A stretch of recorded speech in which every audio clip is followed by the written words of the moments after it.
Okay, so next aspect. So piriformis is always to blame. People always want to like give it a hard time, very much like the plantar fascia in the foot, which we talked about last week, why that is not the culprit for all of the issues you'd like to blame it for. Your piriformis isn't to blame for everything. Another aspect of why maybe the piriformis gets overworked or gets too tight or doesn't work the way you want it to work could be because other small muscles in your glute complex aren't doing their job. So we're all familiar with the glute max, right? And we maybe have heard about the gluteus medius, and perhaps you've heard about the gluteus minimus as well. They're like a big fan-shaped series of muscles that kind of sit on the top of your butt. There are also muscles underneath. The name for the 6 of them that I'm thinking of is the deep 6. And there's an article on Fit for Real Life about what to do if you think your piriformis is to blame. I would encourage you to look that up because you'll learn more about the deep 6 in that article. The deep 6, their job is to also help your femur, your leg bone, to sit properly in the pelvis.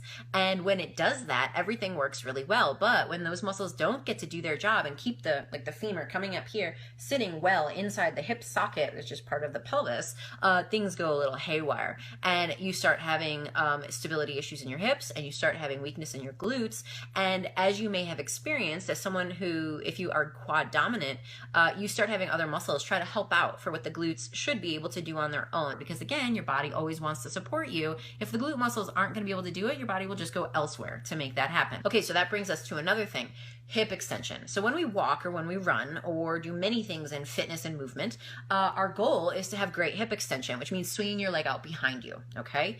Unfortunately, if you don't have great glute strength and great glute neural drive, you're going to have to find that somewhere else. And many folks will substitute spinal extension for hip extension. And I'm going to show you what that looks like.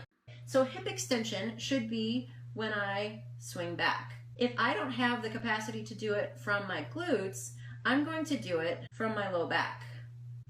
So if you're not doing great hip extension because you don't have great neural drive and you don't have great glute function, the likelihood is higher. You're more likely to substitute spinal extension to do that. And those lower back fibers, while they are meant to work and work well for you, their job isn't to extend your leg every single step you take, every single time you run or go on a walk or do anything where you have to get into hip extension. Okay, let's get to some questions because I want to get to my joke and I'm super stoked about that. Jen, hi Jen, good to see you. How can someone work on strengthening glutes to help with upper leg knee pain?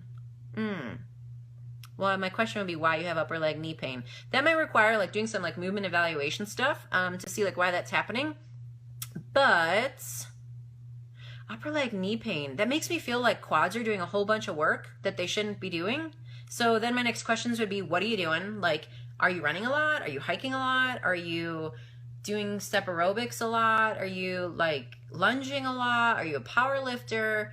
I would want to know soccer. Like, I want to know what other activities are happening that like maybe are lending themselves to supporting using the quads a whole bunch, and then seeing like, could we shift the balance of like, because that's the thing, guys, it's not that you're like, soccer is a notoriously quad driven sport, and women and men who play it often become quad dominant simply by the nature of the sport. Doesn't make the sport bad. It means their training has to be smart when they are not playing soccer, and they have to take this perspective of, I need to get enough in to train and be good, but no more than that. That would be my question. Like, look at how many things you're doing that are maybe making your quads want to do more work, if that's the root of the issue here, and then saying like, how could we rebalance this so we actually spend some more time doing some other things and then can get even more out of that time spent doing whatever that activity might be, because you're fresher and you're not dealing with pain, and you actually are sending more neural drive to your hamstrings and your glutes and your hips the way they're supposed to. All right, cool. Lisa, I need stronger glutes and I think I train them well, but on long distance runs my butt burns so bad.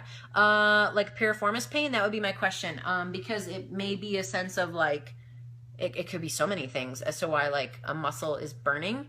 So we'll leave that for a second, but thinking you train them well. So, okay, this is a lot of people, they go, well, I do lunges, I do deadlifts, I do high step ups, I do single leg glute presses.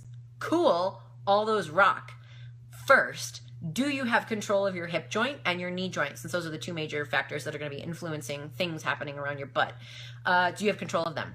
Do you have complete range of motion? If you don't, you need to back up and actually address that stuff. Because if you don't have complete range of motion and you don't have complete control of the joint, meaning all the tissues know how to handle themselves through the entire range of motion at every length of the tissue, not just mid-range, but also end range, you're going to be missing out on some results that you could be getting from your squats and your deadlifts and your lunges. So that would be the first thing to back up and take a look at. Thanks, Julie. You're awesome too. Okay, guys, we're finishing it up today with a joke. I am so excited. Okay, ready? I worked on this one and also checked the internet to make sure it's like an actual joke and not just horrible, which I should probably do for all of my jokes, but whatever. Here we go. Okay, so a pickle and an olive were walking down the street, which is wonderful because it's good when your vegetables can get a little cardio in. And they were walking and the olive fell because his legs are shorter, and that sucks. But the pickle was so kind and so, oh God, he was so caring.